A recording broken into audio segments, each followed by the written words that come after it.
talking about New Orleans here Yeah, with Ric New Diez. Thanks for coming, brother. Merci. Yeah. So no, I was gonna say, like, driving into New Orleans, you were coming through from which side? No, so I've been to New Orleans, but this is years ago. This time, we drove up from here and through Baton Rouge and Lafayette. So Like over Pontchartrain. yeah, we didn't pass through Nola to get to Slidell. Oh, okay. So you just, okay. Mm-hmm. Yeah. As someone who's never been to Louisiana, like, what's the scenery like there? Well, first off, outside of you the go city? over the longest bridge in the country. If you're coming from I-10, because the Lake Pontchartrain Causeway is like the longest, like I think it's the longest continuous bridge, and maybe the Florida Keys has one, but like, and then you come in and it's just got like this, like the highways. There's blackness on like shit, and it's got this like weird kind of. But then you get in there, envision it as like swampland. Kind of. Well, the French influence there is so strong that it's like it is like a different. It's like there's a few cities like that. I think like New York's like that, where it's like very different from most other U.S. cities. And New Orleans is another city. I feel like it's got its own personality, its own identity. Yeah. Most of it is pretty flat because of the marshlands and the swamps and the pretty green, but it's like low in height. And if you take the southern route along the water, then it's all like a bird life preserve or reserve. It's like you can see gators and birds, and it's just beautiful all around. Yeah. And then all these towns have great food and just good people. It's just food. incredible. It is crazy being on a bridge for that long. Yeah, it's insane. And it's kind of like, what if I run out of fuel or something happens on this bloody bridge in the middle of like, because there's no exits. There's just no You can't exits. pull off. No. No. Yeah, going. it's No gas station 2 miles. and it is scary too, because I was like looking the whole way, like, are fucking gators? Are they seeing any gators, bro? Like, But I they think swim it's under the only bridge like, for a reason. I think the lake itself is only like 4 feet depth or something. It's like very like shallow lake. Yeah, there's also But- near Lake Charles is a whole other lake, and you can see gators there in the right season, not when they're hibernating and stuff. Were you gators, bro. there for comedy? I was there a couple of weeks ago for comedy. Nice. Dude, so are you when are you hitting the road again? Like, what's your schedule look like coming up? I think I'm going to Oklahoma with the Big Book Club guys. Okay. We're going to. I think we're going to OKC. I'm still trying to figure out whether we're going to end up doing Tulsa as well or not. Yeah. And I think this is in a couple of weeks or so. Yeah. Yeah. Nice. And then I don't know what else I have. What do I have? I can tell you what I have. I'm a very. I'm really bad at knowing my own schedule. Well, that's No, yeah. Oh, yeah. I'm going to Ohio this Wednesday. Like, oh yeah. It's like, I'm going to be in another state. Yeah, Got dude, Ohio. No, I was telling Cody, I was just cutting clips all morning, and my brain is not here. Yeah, I'm going to Miamisburg, and then I'm going to Columbus on the 5th. Nice. Dude, Ohio. Chappelle lives in Ohio, bro. Yeah, I've never been to his club or his. What is his club? It's this firehouse thing. Okay, Yeah. bro. We were That's talking dope. about that last time. There's like a substantial amount of comedians that have come out of Ohio. They're really, dude. Fucking it's surprising. Tony. Yeah. I didn't realize it. Tom Segura, Cincinnati. I'm pretty sure. Redman is from Ohio too. Is he? Really? Yeah. Dude, what is with Ohio, I don't bro? know. I don't know. In comics, it's There's a crazy. sleeper factory pushing out. Well, I Good- say like good because the comedy. Midwest, like comedy's probably more prominent. It's like the weather's shittier a lot more of the year there, and it's like there's more limited things you can do. People- So comedy's probably more like whereas in Texas it's hot most of the fucking year here. So People drink you know more there they're too. Do they? In the Midwest? Oh, absolutely. I don't yeah. know. Google that. Yeah. I don't know about drinking statistics. In the No, US. but I mean, I've heard. I worked with this comic Ryan Stout years and years ago. You know Ryan Stout? Oh, I Dude, know he's of him. fucking hilarious. He's like he's like Mulaney and like writing wise. Like it's just you see comics like most comics headlining they'll do probably the same set, but they might change it up day or night overnight. Like they might switch up what they do here and there, whatever. Dude, Stout every set, every night, verbatim and killing it. But like I had not seen a comic be that on point until I saw Stout. Yeah, but Yeah. Incredible. He said he was telling me he recorded at Acme in Minneapolis, and he said that the room up there is fucking great. He said that club is fucking great. So I feel like it's like a Midwest thing. I don't know. I've never been to Acme. So No. maybe I hope one day. Yeah. Eventually.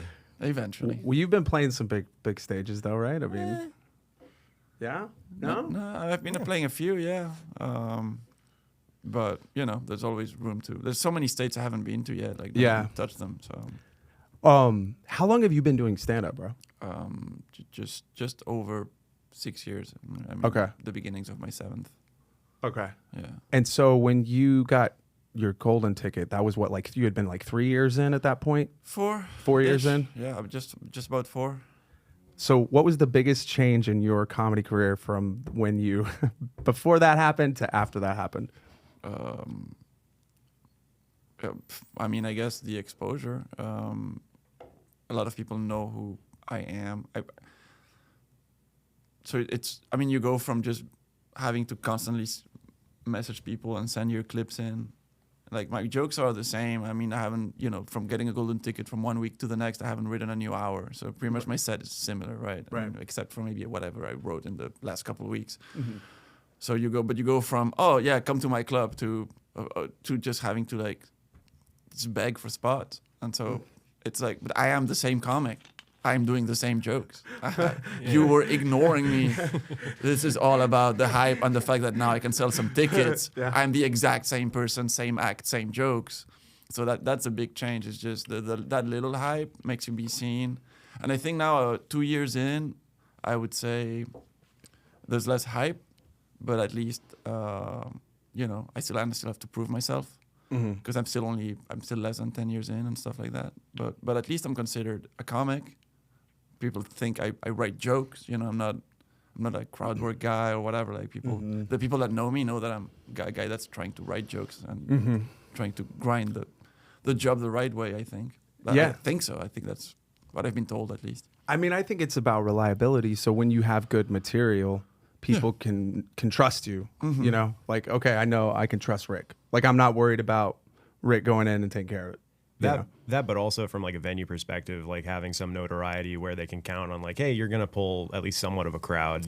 Yeah, but it's not like I'm selling out weekends in a big club right now. So that's still a process of growing the online game, growing the popularity. Like I'm selling less than people who are both worse and better than me, and I'm selling more than both people who are better and worse than me because of this popularity game, right? There's comics that I know who are fantastic, been doing it longer than me, can't sell shit, at all. Like, they're just stuck, whatever they're stuck. And so it's very, we're all like on this road at different speeds, right? Yeah, that's something that Kill Tony definitely shines a bit of a light on, because you get folks that have been on on the stand-up circuit for a long time, but they just don't quite crack through on that stage. But then there are other folks that it's like their first time doing stand-up, and then bam, they're like skyrocketed. Or people who do Kill Tony 5, 6, 7 times and still nothing happening, nothing changes. Yeah. Like, I saw you had Timmy No Breaks on your podcast. Oh, yeah. And like, that's a prime example of that. Like, he's been doing like improv comedy for a while before he got on Kill Tony, right? Yeah, but he's overall been doing stand-up for like a couple of years only. Yeah. So it's pretty amazing. And then him just skyrocketing after like that first appearance. So, but to his credit, he beyond the work on his character and whether you like it or not, he was also very ready for things to explode. He was immediately getting the right clips out, immediately knowing how to play that algorithm game, because he came from a marketing background, and he was ready. Like, he was ready. The moment he got the thing, he was just ready to run with it. Well, I wasn't to that extent. No, like, I could cut a few clips on my phone, but I couldn't, push that thing the way he's done it, which is hard work and requires skills and knowledge that he had. So he was very ready for that. Yeah, that's not a skill that's just, a given if you're a stand-up. Like, that's something you got to work at. Well, it's a completely different hat than being a good comic, because being a good comic is one hat. Being a good marketer of your comedy is a totally different thing, which, I mean, that is part of it, because you're it's salesmanship. even in your own act, you know, to a degree, you're saying something. I think I'm a good comic for a guy that's been doing it less than 7 years. For sure. Yeah. But I don't think I'm a good comic. If that makes sense. I don't want to undersell myself. I think I'm an entertaining act. Yeah. But like when I see people who are 30 years in, like, I'm just like, these guys. I mean, it's just a whole different level of writing and thinking. And That's good to be tapped into, though, because you could see like, you know, this notoriety and these opportunities coming your way as like, oh, I'm good, but recognizing like, oh no, I've still got a ways to go. Like, but I can grow. Oh, for sure. But I know that from my writing. It's just at the end of the day, it's the audience. So well, and also, bro, I'll tell you this, dude. The writing, it can be like the good writers like are known pretty early. I feel like when people come in and they have that natural like Raul Sanchez is the perfect example of this. You know Raul Sanchez? No. Dude, he's on. They have a podcast together. Okay. We started like all together in San Antonio like way back in the day. And like, dude, within 6 months, that guy, you could just tell his writing mind was further ahead than all of ours, and we were all just like in awe of that. But it's like that, to me, like I think that's to say that I think you're underselling yourself a little bit. I think you should consider yourself on that level because you're like, you've taken the time. I mean, like 7 years. You said 7 years? Well, less than 6 Working years. my way to 7. Okay, but it's enough to write like, you know, I would say they say like, you know. A headlining act at this point, I think, is you've done it long enough to like be considered a long enough time to have written a legitimate headlining act. I mean, I've been headlining for over a year, and I feel like my set has been changing and growing, and I've been like slowly reducing the amount of crowd work that I'm doing to the point where now I can almost do no crowd work during a set. Yeah, you know, whereas before I had to have fillers. I've also been slowly substituting worse jokes with better jokes and then inserting newer jokes and figuring out whether they're any good or not and then filtering them out or keeping them in. So my 45 now is way different than my 45 from 1 year ago, even though there's still a few staple jokes that remain because, I mean, they just do well, so I'm not gonna stop saying them. The greatest hits, as you would say, sort of. Yeah, but like a lot of the crowd don't know your greatest hits. They're just coming because somebody told them, "Hey, let's go see comedy tonight." So you know. And just because you've done it, you know, 100 times, whatever, like doesn't mean that like for this is the first time. So like capturing that. Do you find yourself ever getting bored with jokes? Like, do you ever? Oh yeah. Yeah. Oh my God, yes. There's jokes I just hate saying now. Every time I say it, but like, they still work. Yeah, it hurts. Every time I'm like, I don't want it. I want it to stop. You know how some jokes stop working? Yeah. Like, But there are some jokes like no matter how bad I say them, like how much it's like, all right, here we go. Like, oh, they're not with me. All right, I'll pull this one out of the hat. Are you still able to like hang on to what made you like that joke in the first place? At least get through it, or is it just like, man, I'm bored of this? If I take a break from it, sometimes I'll be like, oh, you know, like you have a girlfriend, things are not going great. You kind of take a break, and then you're like, you know what, I miss her. Yeah, it's kind of the same thing. Yeah. You can also have like seasonal jokes, you know, like jokes that work at certain times of year, but may not work at other times of year, you know, or in certain places too. I have an April Fool's joke that I can only say on April Fool's. Yeah. And I need to have a show on that day. So yeah, like frantically trying to book. I need a show. Yeah. I got a great one. I got some good Easter shit, dude. Oh, yeah. I got some good Easter shit. Bro, yeah. That's an interesting thing because whenever you do, I agree. I think sometimes you can let a joke go. And I like sometimes like you ever have like a good joke that you forgot you even wrote that comes back and you're like, oh fuck, I forgot about that one. That one's good. And you're like, but then maybe there's like a new pathway with it to go that you have. You're like, yeah, okay, this is fresh again. I've had a similar thing to this where, you know, I'll see an old friend or something, maybe not necessarily a comic, and they're like, dude, I still remember that joke you said, and they tell me the joke, and I'm like, oh no, and I'm like, that's right, that was a great joke. Why did I stop saying it? And so I put it in my set, go on stage, bomb with it. I'm like, that's why I stopped saying it. Well, because because it only hits with 10% of people who love the joke, and 90% of people are like, what is he talking about? Or because you're just not emotionally like the tie-in isn't there anymore. You know, like you can't do jokes necessarily about certain things at certain times of life, you know, where you're. Yeah, I guess if it's like referential or like topical, like it can sort of lose its charm. But also a lot of it's in the delivery. Well, yeah, and it's hard to be like in that ownership of it whenever you're just kind of like I haven't done this, and the rhythm of it, because comedy is very musical too, you know, and rhythmic, and you can use space to your advantage. But when you lose that, like if you haven't done a joke in a while, you forget the pacing, you forget the beats. Yeah, like it's kind of one of those things. Yeah, part of the I guess, craft of it. In my opinion, a joke can have more than one beat, but sure. Like I've said jokes, like spacing out the punchline. I've said jokes, rushing that same punchline, and then waiting longer after. Like you can say it differently. It kind of still hits for some reason. Yeah. Sort of testing out the momentum with the crowd, seeing, you know, what they react to, how their energy shifts. And I'm not even attached to just saying it a specific way. Like I definitely try to experiment with delaying or rushing with specific things, and it's more of the conversation I'm having with the crowd, like what time, how I'm trying to feel their timing. That's a great skill to have too, because going back to what you said about like being like very like scripted and like following your set like to the beat, to the second. That I feel like is a con, or not a con, but you know, a downside to sticking that strictly. It works for some people for sure. It definitely works for some people. I'm trying to figure what I want for myself right now. So for example, I've been doing like a lot of this year. I've done a lot of like features with no crowd work, and I was like, I can get to 25, 30 pretty easily without a crowd work now. But then it's a little more scripted. I get to remember my set a little more. But on the other hand, when I'm headlining, I'm like, okay, I have these jokes. Do I want to say this one? Do I not want to say this one? I'll generally have a I don't know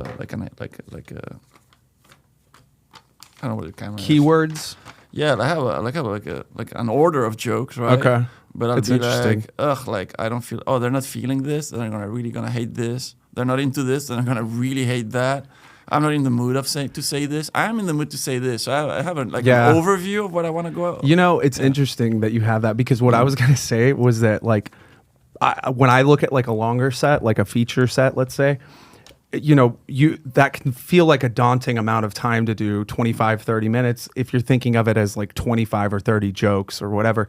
But like when you do it and you build up like blocks and you kind of block it where you're like, okay, I have this block on this thing that's going to be like 3.5 minutes. And then I have a, 5-minute block here, and then boom, boom, boom, stack it up. It's like, okay, now I can have that. And you're like, the crowd work thing too. It's like, we were talking about this like with a different guy, Xavier Cardona.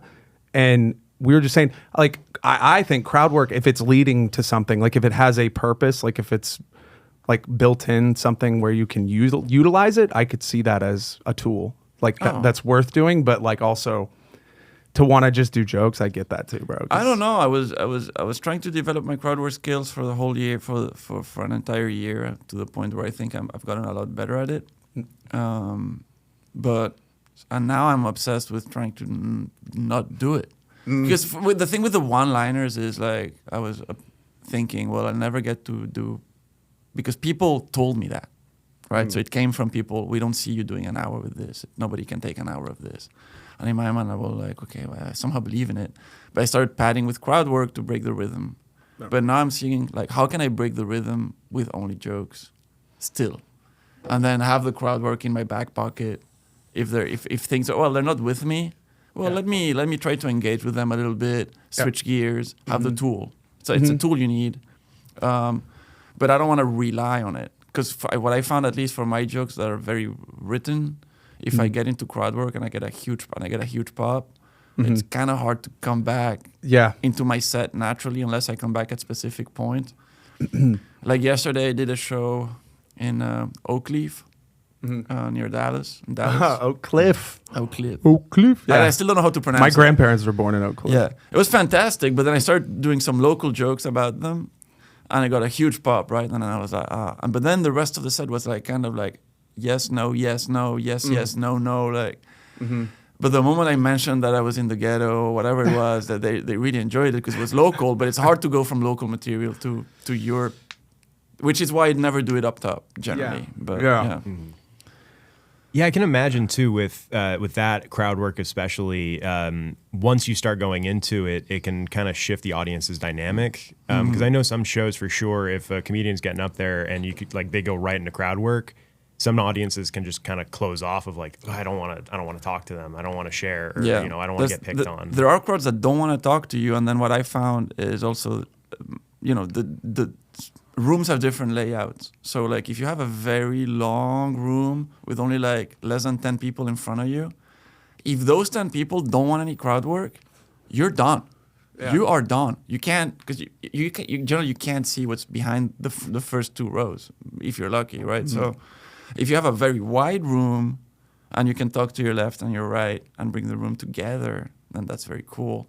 In these long rooms, it's very hard to bring the room together. The only way to do it is by with strong jokes and getting the guys at the back to laugh. Because they'll bring the laugh forward. But you need to get the back of the room, and sometimes it's really far. Yeah. So that's why like crowd work is great, but what if you can't do crowd work in this room because of the layout and they just don't want it? They didn't come for that. Yeah, it can't be the only trick that you've got to bring to the table. Yeah. I mean, yeah. Well, and if you're doing your job, you should have material to do. So, like sometimes it's not going to work. Yeah, so you should have all of it, and still you can bomb anyway, and they just don't like you, they don't like your vibe, they don't like your energy, and you're having a bad day and you don't feel like fixing it. You're like, you know what? Screw these guys. Well, honestly, I feel like those days often are the best days for comedy, if I'm honest, right? Because like when you're having a shit day, when you get on stage, you're like, fuck this. Like maybe the normal like investment in the reaction is not as strong. So you're just like, fucking what? But I think it frees you up to be more loose with it too, which you're like, yeah, for sure. 'Cause I don't care. Like my best friend died and I killed the day. It's crazy. Like I thought you were gonna say my best friend died and I killed him. I killed on stage that night. It's been like almost a decade, so it's not like fresh anymore. But like it's a weird thing because I think the freedom I had up on stage that night had everything to do with the fact that I was like, I don't fucking care. Like my best friend just died. Like, but I did my shit. And it just, and you're like detaching yourself from the outcome of the show. It's like, weird when you're a comic, man, because not all days are good days, and you got to go up and put on that. Your job is to make people fucking laugh. So, many days. Some days I really want to go up. Some days I don't want to go up, and both things are completely unrelated to the final outcome. Like I have a great set or a bad set, regardless of how I went up. Yeah, there are some crowds I deeply hate. And I'm like, I don't want to go up. I don't want to go up. I hate this crowd. I hate this crowd. Just hate them. Because of how they've been reacting to every comic I've seen before. Just I fucking hate them. It's like it's useless. I know some people are just coming in and checking in with the at the desk or whatever. I'm just listening to the conversations. Like these guys are tools. I don't want to perform for them. They're never gonna get me. I go on stage, murder, and I'm like, what the fuck is happening? But you've sometimes I've had fish in a barrel type shows where I'm like, I don't even feel good about y'all were primed and ready. Yeah. Like as long as you had a halfway semblance of some kind of timing here, people are gonna fucking laugh when they. But that's good. I mean, it's to me, it's one of those things, bro. Like laughter in of itself, it's like. There's the laughter element, and then for me, comedy's always also. I want people leaving, thinking about the jokes too. I don't like. I'd like to say something bigger with your time. Oh, you have expectations. You know what I mean? For how important what you're saying is. No. That is incredible. See, you're actually. It's the actual opposite of that. It's that I respect their time enough that I feel like I should say something bigger here than just.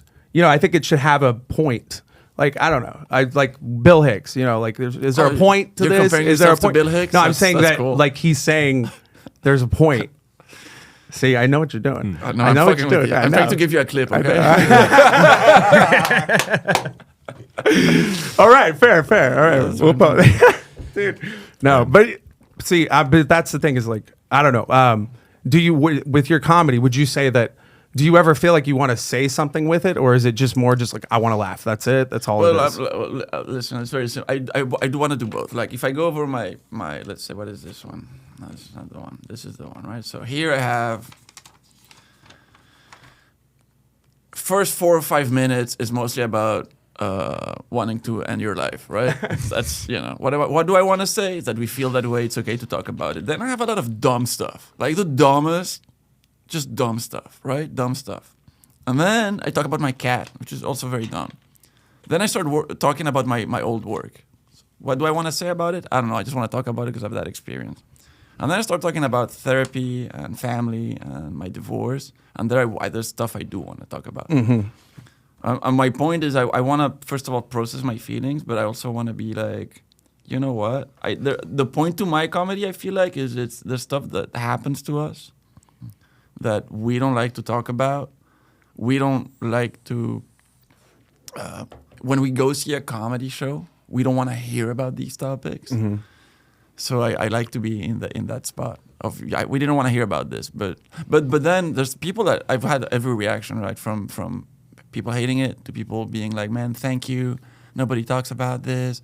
Like, I did a show in San Antonio last week at Sam's Burger Joint. Okay. Yeah, and I was talking about, life ending or whatever. And the owner of the club was like hugging me saying thank you because he's lost family members to that stuff. Damn. And he could have been offended, but instead of that, he was like, oh, finally someone is actually trying to like bring some lightness and some, just that we have to deal with it. Yeah. Yeah, there is an importance to bringing like some levity to those subjects where it's just, it's very humanizing. And if you're the one on stage talking about it, that also helps the audience connect with you stronger. Yeah. But I think you're also like, that's smart of you to not just open with the, like, I mean, I guess, like getting a crowd to like be able to like trust you first, and then you're like, okay, now I can maybe go to something. No. Or are you going straight to it? So I tried the building the trust and going and getting into it, but then they're like, why are you talking about this now? And now I go super hard up top, like incredibly hard up top. Okay. But the jokes are strong. It took me a while to get them there, and then like over a year, and it's just like a few jokes, like 3-4 jokes, but it's just super hard. And then everything else is kind of like, all right, this is what he's doing. Yeah. So then it's like a tone setter. Yeah, it's a tone setter. I'm talking about my uncle, who was actually my granduncle, but for the purpose of the joke, I only say my uncle because it's pointless to explain to people the family dynamics and complex relationships. It's adding too much frosting to it. Yeah. We don't need that. No, and what I'm happy about those jokes is I told them to my mom, and she laughed about it. And whereas he was like a very loved person in our family, right? And I hadn't told her I was saying these jokes, but she was like, "No, I mean you did experience trauma from it. What you're saying is kind of valid, and it's okay. You're not. And I don't feel. And she doesn't feel offended by what I'm saying. Yeah. Well, and I think that's comedy's like kind of trauma happens, right? Trauma's like part of the deal, life deal, Yeah. So how do you distill it out from that? And for you, it's like, these are the jokes I'm coming up with to like process that, and also to. Yeah, but I've also been trying to write about the football season. You know what I mean? Like, bro, same. I don't have much, but yesterday in Dallas, I was like, I didn't think it was possible to hate Jerry Jones more than I did. I don't know who that is. He's the owner of the Cowboys. Oh, is that? Yeah. Well, he's a fucking asshole. Well, I was in Dallas, and I was just like, I've started watching. I don't know nothing about football because I'm from Spain, and I was like, what's the team here? And they were like, the Cowboys. I know the answer. I'm just baiting them, and they're like. And I was like, what's the logo? What's the logo? And I was like, a star? Oh, a star. Well, that's very gay.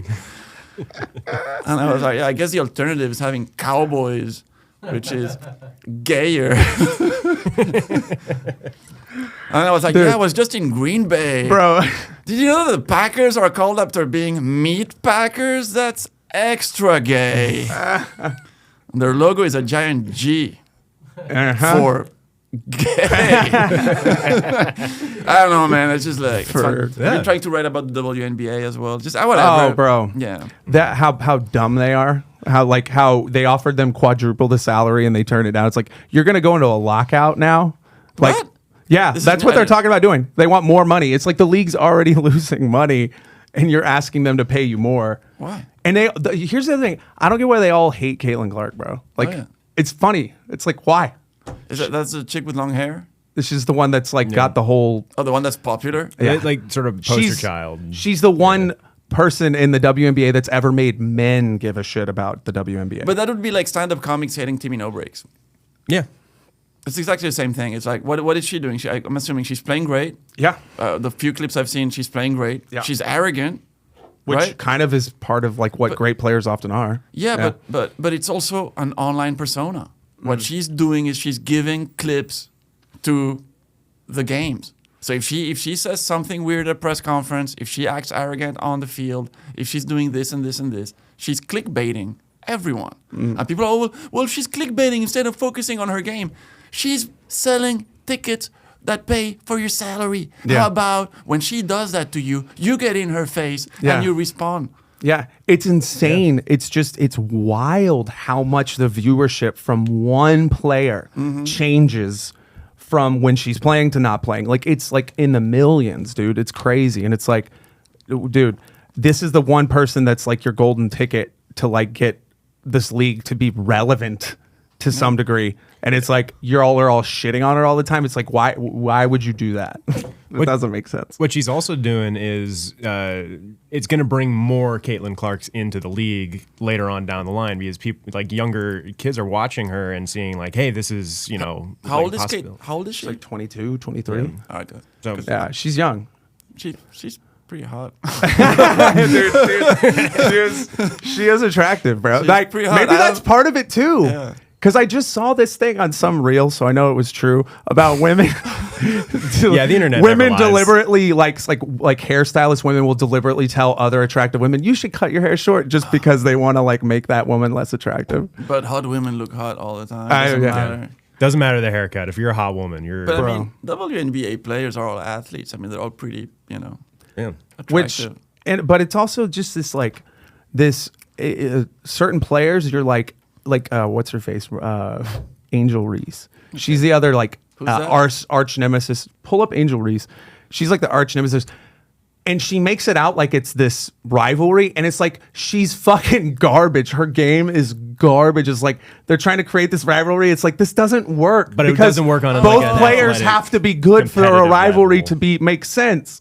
And when only one of them is good, which is Caitlin. Can you put more photos dude, pull up blooper video of this broad. It's fucking hilarious, dude. She'll sit there. It's the worst display of like any kind of basketball, and it's like she's just tall. That's literally it. She's just tall. I don't know her, but she seems to have a bit of an attitude to her. She's got a lot of an attitude, and I'm not saying that as a compliment. There's something about she looks really annoying. Well, and it's like, but here's the thing, bro. Out of fairness, can you put out some Caitlin Clark to see if I find her annoying right now? Because online they're gonna post the photos that are the least flattering possible, you know. Sometimes I think it's with a C, bro.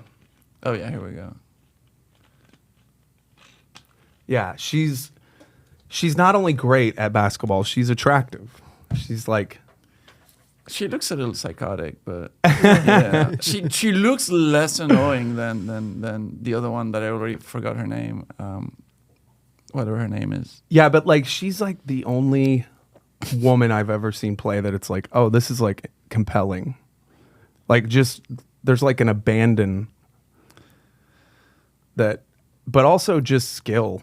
She's actually skilled. But I haven't watched any WNBA games, so nobody has. Nobody has. This is the first woman that's ever come along that's made people be like, you know, maybe I'll watch like a little bit of a game. Maybe I'll watch the highlights of the game. The WNBA, it's a government psyop. It's not real, man. it's all AI. The crowd is fake. The players are fake. The game is fake. Yeah, just look at the hands. There's always a six finger. Why is her hand screwed up? It's like, wait a minute. Fucking A, bro. All right, Caitlin Clark. Anyway, so I've been trying to learn to write about these things a little bit. Just trying to see. I'm trying to write about Bass Pro. Bro, I would not expect to have worn a Bass Pro shop. Are you an actual? Do you fish? Have you fished? No. No. No. I mean, a couple of friends took me fishing. I like being in nature, but I don't want to hurt a fish. Austin's got a lot of cool nature type stuff to do. None of it. No, it's all garbage. No, outdoors suck. Anything here sucks. Really? Even the most beautiful hot springs or springs, whatever, in the middle of the whatever, Yeah. it's still at its best. If you take the most beautiful spot in the extended Austin area, the most beautiful spring in the trees, whatever it is, it's still like a 4 out of 10 at its best worldwide. Like it's not even maybe a 3. Have you been to Glacier Park? Sure. But like, think about where you just came from, Dallas. I mean, fuck, dude, it's like plains. There's no topography. There's nothing. Here you have little hills with little trees. We get some decent sized hills over here. It's like, There's good not even job, a tall good job. tree. This is the hill country. There's nothing. There's nothing here. There's just nothingness. It's just, Dude, you guys, have you ever been to the Pacific Northwest? Like, yeah, like Glacier does not National compare. Park. You said? Is that what you said? Olympic Park, like just Oregon.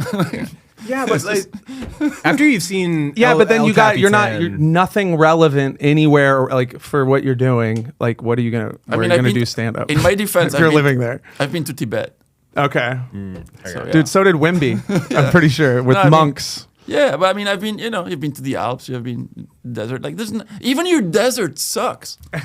you don't even have dunes. You have like shitty terrain. There's nothing here. nothing. It's the worst. Texas. Fucking Grand Canyon. Come on. Grand It's Canyon. fucking grand as fuck. Yeah, I got a big hole. Congratulations. The Grand Canyon, it's quite literally the absence of something grand. It's like the earth gave up. It's like the earth is trying to leave Texas. It's like, I want to leave. It's America's ass crack. I've only flown over. I've never been there. So that sounds pretty cool. No, no.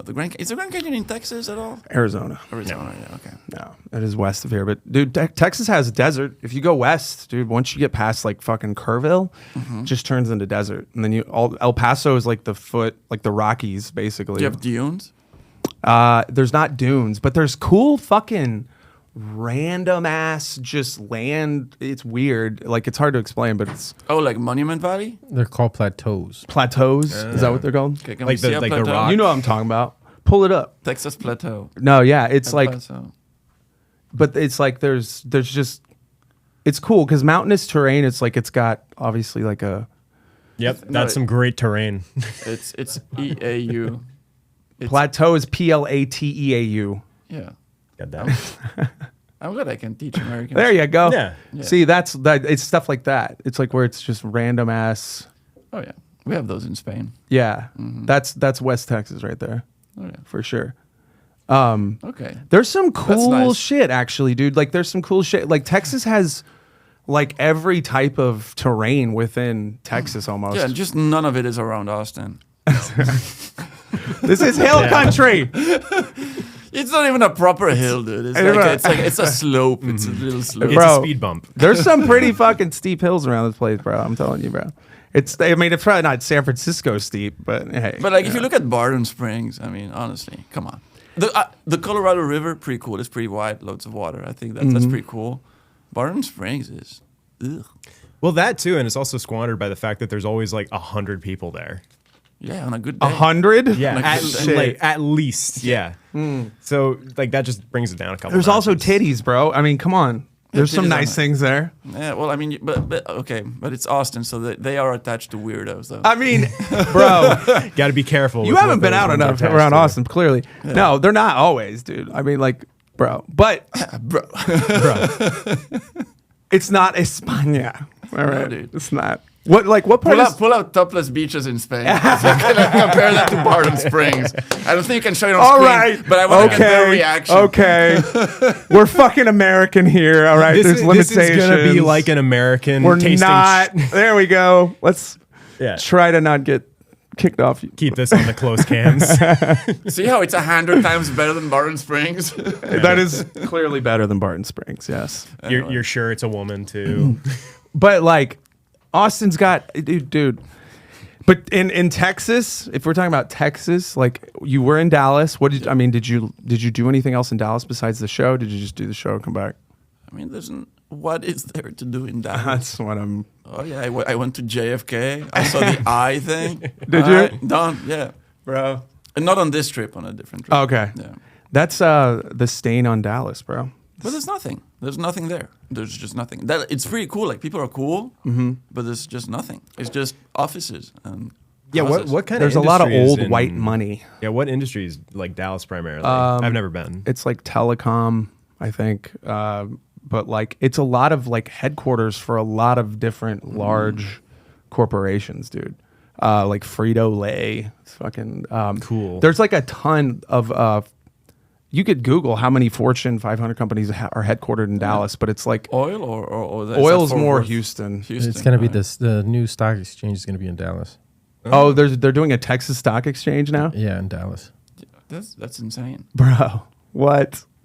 Let's secede. Are It's they time trying to to- secede. Are they trying to change the capital to Texas? No, I don't think so. No, but they did just change that. It was the Gulf of Mexico to the Gulf of America. Like that was Sure. a big Damn thing. right. Yeah. Yeah. It's an internationally recognized name, by the way. Gulf of America. It is internationally recognized. Is that or is No. it? I was being sarcastic. It is. Yeah. It was like the WWF. Well, or it WWE. can't be because Trump Yeah. did it. So So back when was it? Was it after 9/11? What happened that the Americans got angry at the French and started calling French fries freedom fries? I remember that. That's how vaguely. we feel about your change of this Gulf of Mexico name. It's just, what are you doing? Who cares? It's like, why? That is psychosis. I agreed. So they could drill, because there was a law that you can't drill in Gulf of Mexico. So now you can drill in Gulf of America. The Drill, changing, baby. Changing of the name on the map doesn't change maritime law and international law. Yeah. Changing the name doesn't mean now I can drill or Well, not what drill. does is the question then? Like maritime international law. The Indian Ocean doesn't belong to India. Right. It's off right. the coast. Right. You know? American companies could drill there, and now American companies can drill there. But it's not because of the name change. It's because of the name change. That's why he changed it. I mean, dude, leave it up. There's no way. Bro, There's no way. I don't believe honestly, that. leave it up to America to be that stupid, though. I'm not kidding. Like, to have that dumb of a thing that makes it, like, changes. Gulf of American. Yeah. Well, and get. Blah, blah, blah, blah, blah. I mean, they already definitely have a lot of drilling in the Gulf of Mexico and have. It's just about who can drill there. But I don't even. Real quick, I'm gonna step out, use the bathroom real quick. Yeah. The Gulf of America. I mean, Yeah, okay, but so there's an executive order from your own president that Yeah. says to not drill in the Gulf of Mexico. So but that that's, was from, it's that was your from own, Biden. Yeah, but it's your own rules. Yeah. So the name change had nothing to do with you being able to drill or not drill. It was a decision from the president not to drill, and then the new president decided we should drill. True. Okay, thank God. I was so worried about being wrong on this, but I was ready to be wrong. dude, well, either way, though, I just think it's funny that there's like so much pushback on it.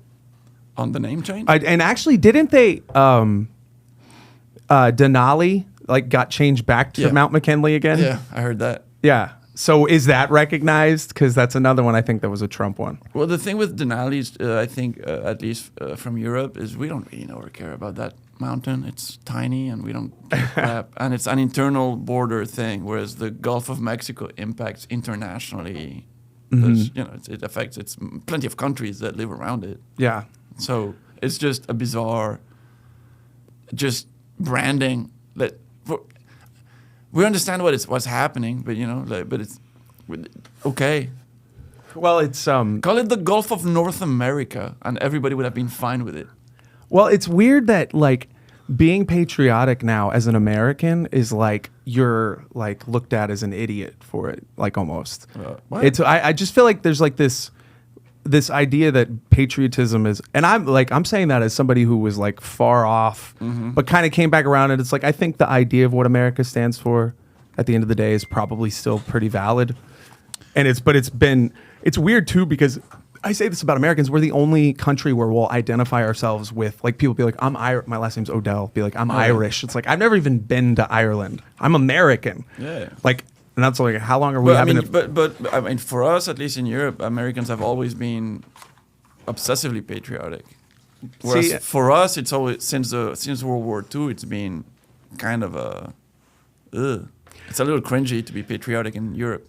Yeah. It's like, are you really Are you really that proud of your country? Yeah, are you that proud? Have you seen who you voted for? Have you seen what's happening? Are you that proud? And this is in Europe, right? So Right. because you guys have a huge country, and then your conflicts are more like ethnic based, state based. For us, we have a bunch of problems, but it's like like national pride is like considered very, like you're still trying to uphold values from pre-World War II, who are generally considered, on the very extreme right wing. Except once every 4 years or 2 years for the Olympics.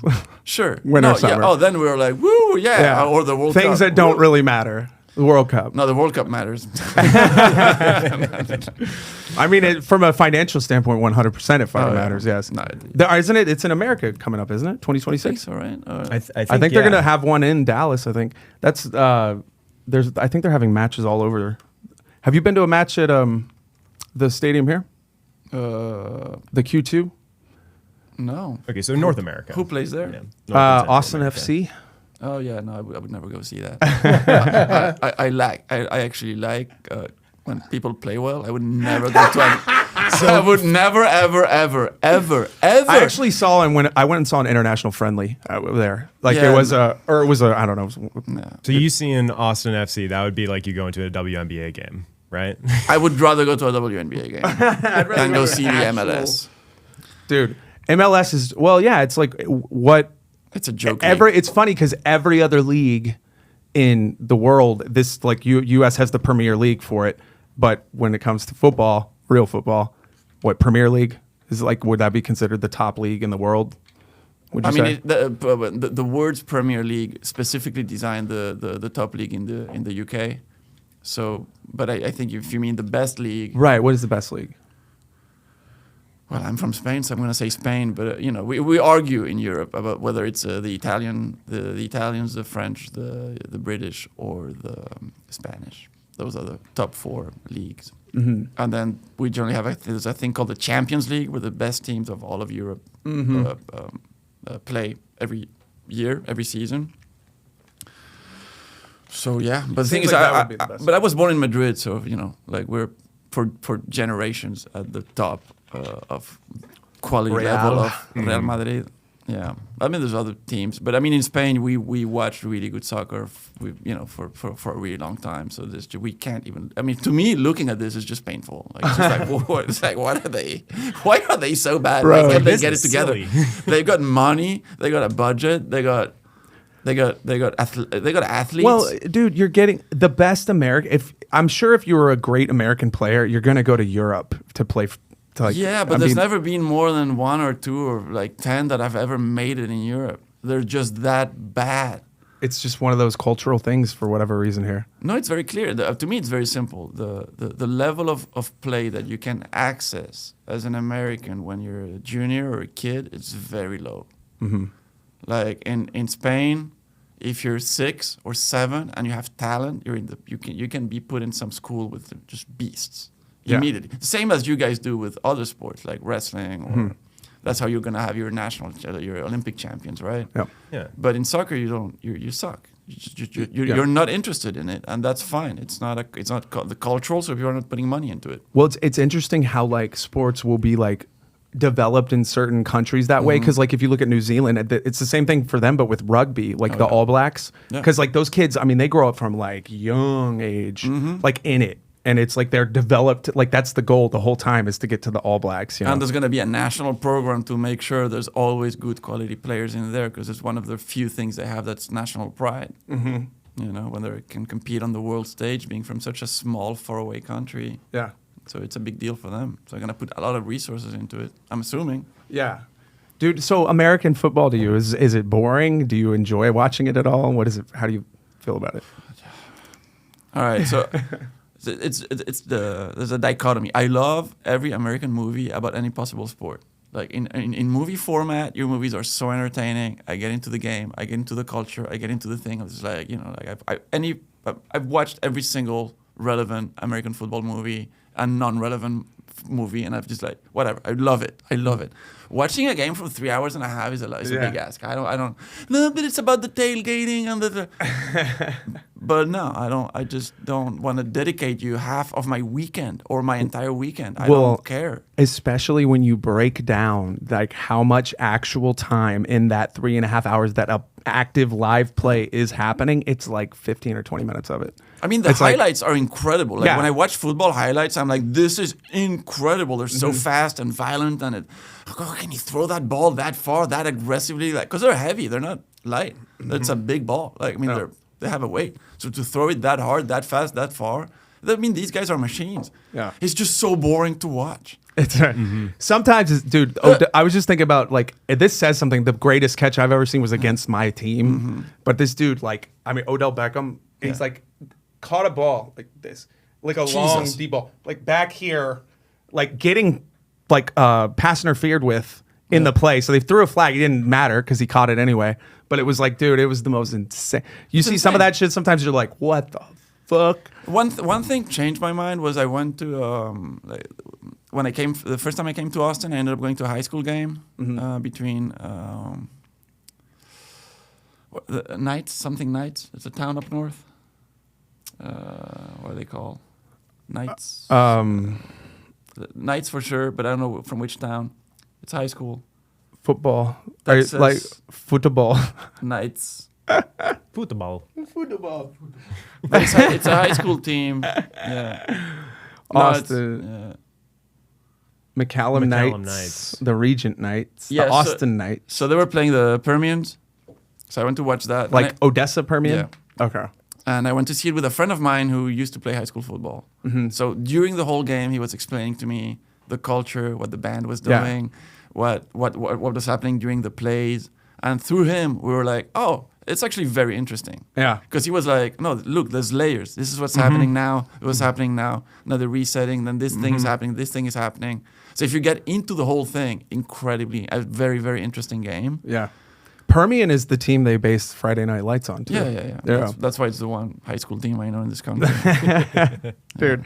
No, yeah, high school football is a big deal in So did you Texas. get a football wrapped with duct tape in your hands when you were a kid? It's like, just got to hold the No, ball. dude, my problem was that I'm a Cowboys fan because when I was just old enough to like really know, you know, when you first become, because when you're a real little kid, you're kind of still, you don't really care. But then you get to like maybe like, you know, late elementary school, coming into like middle school, and all of a sudden I was like, Cowboys won their last Super Bowl when I was in 5th grade. So I had I actually have memories. I remember watching the game. It was like a whole thing. And it's like, and then 30 just years of mediocrity. So it's like to have that embedded in me, I'm like, yeah. But it's like, I played football, but at a certain point I was like, I wasn't banned. Football was cool, but like, I was like, I'm going to go be on drumline, you know? When I was a kid, my parents were separated. My dad lived in LA. So I was into any LA team. Pretty much of any sport. So I was a Raiders fan. But then they moved the Raiders, and I was like, what am I doing now? Yeah. I supported them only because they were in LA. Right. And because the logo was badass. Right. So, and Lakers? Yeah, but... What about was it Galaxy? We already talked about I have MLS. I have a Galaxy T-shirt actually from long ago. Really? From back in the day, yeah. But yeah. That's the one It's soccer fucking MLS. game I've ever been to. I It mean, was LA Galaxy, Beckham went yeah. there. And he went there from Real Madrid, so that okay, fair enough. But you know, still. When's the last time Spain won the World Cup? Well, they've only won it once, and it was in 2010. Okay. What 2010? No, 2012. Can you double? I get confused. Spain World Cup. No, maybe 2016. No. It does feel more recent than that. It could be. No, it should be 2010. Yeah, because it is 2010. Yeah, it's been 15 years. Yeah. The last time they won the European Championship was last year. Okay. Our women won the World Cup. Or what? The U.S. women won the World Cup. The women's team, yeah. Yeah. You have a great. The U.S. female soccer team is incredible. Yeah. Way more relevant than the WNBA. That is interesting because I feel like there is definitely more people going to watch women's soccer teams for sure. I don't get that. You guys Yeah. are so strange. It's, you go against the grain on anything. Oh well. This Meters, yards, bitch. No, this sport is known and appreciated worldwide. Ugh. oh, they don't. Their women suck. Well, our women are going to be the best at it, and we're going to support them and make sure they get paid and just put them in the news. I was like, what is happening? It's like, I thought you guys hated this. Yeah, I thought. Yeah, exactly. So you hate it, and then you choose to promote the lower quality of it. I don't know why we're not on the metric system, bro. That's the one I don't get, dude. It's still, it doesn't make any sense. There's systems we use here that just, why not? I mean, it could be that there's so many buildings and infrastructure that's been designed using the old system that actually changing it would require a lot of, like, you're kind of stuck with it. Like, you can't just now transfer and now remeasure everything and get the new, because it's such a, if you get anything wrong, like, and then, I don't know. Maybe. I mean, I don't know, bro. I feel like you could just change, if you can do the math, you could change, like, we could, but it's like, it's more about in psychological differences to people. Like, it's like, that's where people would be. You would all have bigger penises. I don't get it. It would be immediate translation to a bigger number. Yeah. We would get happier as a result. Yes. Oh, how many inches are you? Oh, It's like, oh. dude, that's fucking great. I mean, bro. But it's like it is funny because it's like, yeah, we do go against the grain on a lot of shit here. And it's like, it doesn't necessarily make sense for any reason, really. Yeah, that's why people make fun of you guys. We're so up in our own heads about like, no, we have it right. Everyone else is wrong. But making that change to like getting the rest of the American population actually like recognize like, yeah, it should be the metric. Like, no, because it's European is gay. Yeah, it's European. It's gay. It's inherently gay. Just the French. How about you guys suck at math and you could use a system that's just divided by 10 where every single measurement system is compatible with each other? Nah. Nope. Yeah, why do you think American education is on so down right now? That's because of right now. Oh, shit. Now? Okay, but been. yeah, good point. Good catch. Yeah. Why? Because you guys don't want to spend money in it. Because if you keep a population stupid enough, it's easier to manipulate it. It's easier to manipulate it through online media and through traditional media. The dumber they are, the easier they're hard to control. Why do you think in Germany they started burning books? So people don't have knowledge. And if the algorithm can make sure to push to you what triggers you and baits you instead of what are learning tools. But censorship is bad, bro. And honestly, if COVID didn't scare you in that regard, in terms of seeing kind of like just how I feel like it was like a dry or just like one of those test runs for them to see like how far can we push this shit? Because, dude, that's the thing about it. It slowly creeps up. It's never like an immediate like we're doing this. It's like little concessions here and there that get you to that point where you're like, oh shit, people are like getting the fucking just. YouTube's been the worst about that in terms of censorship because nobody really knows like how it works. It's just that's the point. Ghost algorithm that's like, nope, you can't say that. Bad. And then like you look on TV, it's like they're saying that. Like, why can't we say it here? Yeah. Or that other guy posted a clip where he's saying it, but I can't. But why is the way I'm saying it wrong? Like why is that being hindered there? Well, sometimes it just matters what color you are. Like what you can say, what you can get away with. Like it's ultimately, bro. People are. If you're making a good point, you're making a good point, and if you're saying bullshit, you're saying bullshit. But people will. I feel like the problem is, dude. Like we're getting to that point where, like everybody's like we've lost the point. We've lost the like because you're talking about like in comedy, like connection. I always go back to like that's where we're all like everybody wants to be right and be like make the point and whatever. It's like, well, what about if the point is like we're all doing a bad job and we could all do better here? Like I don't think honestly, I mean, in terms of comedy, I just enjoy writing a joke and then seeing if I can make people laugh with it. And then if there's a higher agenda that happens at the end of the day, that's great, but I'm not trying to I don't think we matter. Ultimately I think you're right. We don't matter. Like, I agree. I think the only thing really necessary for comedy is just like the joy of making people laugh. Like there's nothing really else to it. Like if you got that, then like that's it. I mean, making people laugh with what we find funny, I would say. Yeah. I want to write jokes that I find funny. I don't want to write jokes just to make people laugh. That makes any sense? Like I want to be like, oh, I'm proud of I wrote this, or oh, this is so stupid, makes me laugh. Oh, you think it's funny too? I mean, that's great. Or like also, I think it's part of it is like you want it to be something you wrote. Like like if you could tell a joke right in a to a crowd that nobody would know you were stealing, right? Yeah. And you could do it. Like to me, I wouldn't get this even if it did well. Some people love it though. That's what's crazy to me. Yeah, and some people are even not stealing jokes, but they just have a team of writers, and and they just say the joke. Look at like a lot of professional roast battles or roasts are just teams of writers behind the jokes, and it's just how it is. What percentage do you think of those jokes and those roast battles are actually written by the person on stage? So I need to preface this, but I have never been hired into any writer's room for any roast, so I actually don't know the answer, and nobody's told me the answer, right? But I think it's pretty low. And the reason why I think it is pretty low is because most of the people that are hired to do these battles have big agendas. They got very little time to dedicate to writing, so they're gonna have a team of writers. They may come up with a few of them themselves if they're the kind of guy that's I actually want to get into this today and I have time in my schedule. But if they have busy touring schedule or busy shooting some movie schedule, whatever they're doing, when are they gonna? In those environments though, like.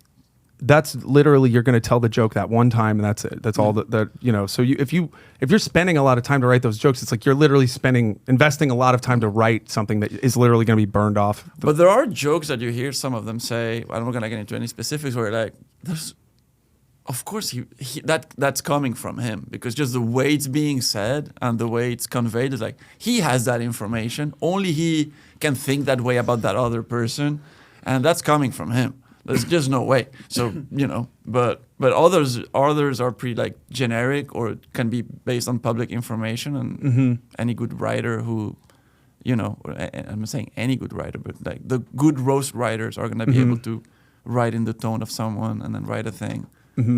And maybe the person gets the joke and even adds tags, embellishes it, makes corrections. You don't know. Like I don't know. I think it's all a collaboration. Right. Well, I think that's and that's like any writer's room. I think because I think if you were like in a late night writer's room, like it would be the same. It's like you submit all these jokes and the host can be like, okay, maybe I'll take that one or rework it or whatever. I don't know in the U.S., but in Europe, there's a lot of famous stand-up comics who I would consider more.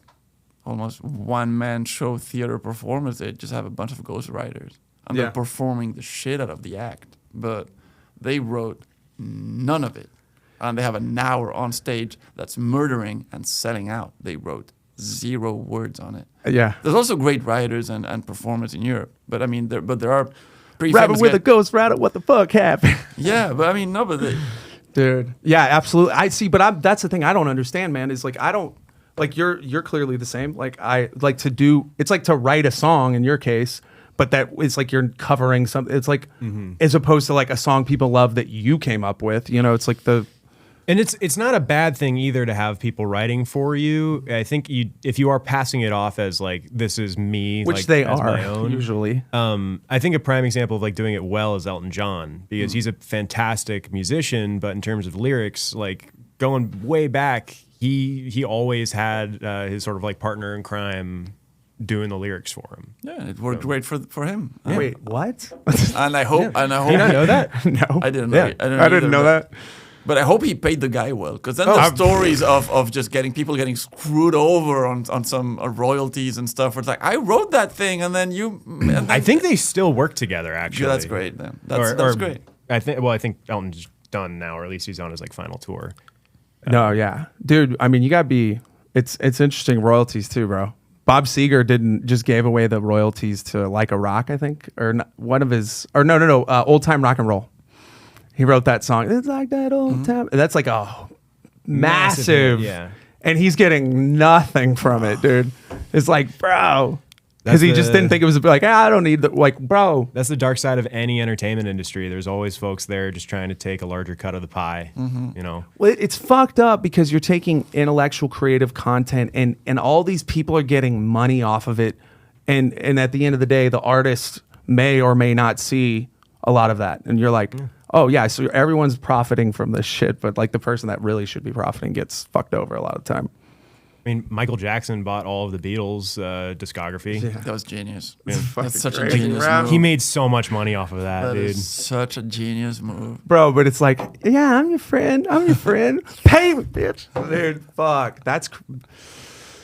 I that was what. Who told us that? Was it T-Dubs that think told it us was- this? yeah. Like about like I didn't realize either that like that caused a whole rift between McCartney and Jackson after that, which I guess they were not really friends after that. I mean, it's kind of insane that, hey, would you just bought my catalog? It's like, hey, I thought, we were buds. Yeah. Also, as someone who did have a whole speech about his own artist rights and his money and how his stuff had been stolen from him, Bro, it is kind of wild. the cognitive dissonance is real. Because he's got this whole speech that he did is online, Sure. and it's so true, and it was beautiful. But then he did buy the whole catalog of the Beatles. It's like, you guys shouldn't be doing this. Which is like a fucking major deal, dude. Fucking A. We're close out of time here. Yeah, we're fine. Dude, are there any like regulars you want to pipe on, like for anybody that might be listening? Yeah, anyone you want to promote, anything you want to... Go to my YouTube. Try to watch my little podcast. Okay. It's on YouTube. Is that what it's called? Nope, D is nuts. Well, yeah, but if you search for these nuts, you're not gonna find much. It's everything is YouTube Sadman Rick, Instagram Sadman Rick, Right. Okay. whatever. Everything Yeah. is Sadman Rick. Come if you're in Ohio. I don't know when this is coming out. When is it coming out? Next Wednesday we'll drop the first. All right. Well, I'm gonna be September 6th. I'm in Bryan, Texas, with Enrique Chacon, and in October I'm doing a run of like 4 towns in Louisiana with Enrique. We're doing Baton Rouge, Lafayette, Lake Charles, and Bossier. Okay. Nice. And then I'm gonna do a European tour in November. There you go. That's Nice. gonna be a Dude. lot. I still need to announce it. So Very. this is the official announcement. There you go. I was like, I Mid was the gonna break. say. Yeah, Fucking you get A. that exclusive. Fucking A. I'm gonna do Tallinn, Talon. Estonia. Okay. I'm gonna do 3 dates in Italy: Milan, Florence, Bologna, with a friend of mine called Ram Marangi. I'm gonna do Belgium, Spain, UK, Austria, Czech Republic, Netherlands. Damn, dude. That is Going all over there. Nice. That is a European. Yeah, tour. it's gonna be November. Hell yeah, man. Well, dude, congrats on like all your fucking success, man. Thanks for. All right. I mean, you're already you're. I think you got the right mindset, man, because you're like you're keeping it. You seem grounded about it, which is good. You're not, but you're doing well, man. Please buy tickets for the shows, and maybe Well- I can afford the flights. Yeah, Afford to get home. yeah. No, but I mean, like, I definitely, yeah, I appreciate that you took some time to come chill with us, man, and like, For sure. yeah, Thank you. Yeah, sometime maybe next year when you're back, come back through again, bro. Anytime, man. Anytime Yeah. I'm here, I'm happy to come here. Hell yeah, It's man. fun. Back on, yeah. Dude. Well, thanks, bro. Sweet. Yeah. Take care. Thank you for having me. If you have, listen. All right on time. The music is pretty good. Thank you. Those tunes. Did you make them? Yeah. Oh, that's good.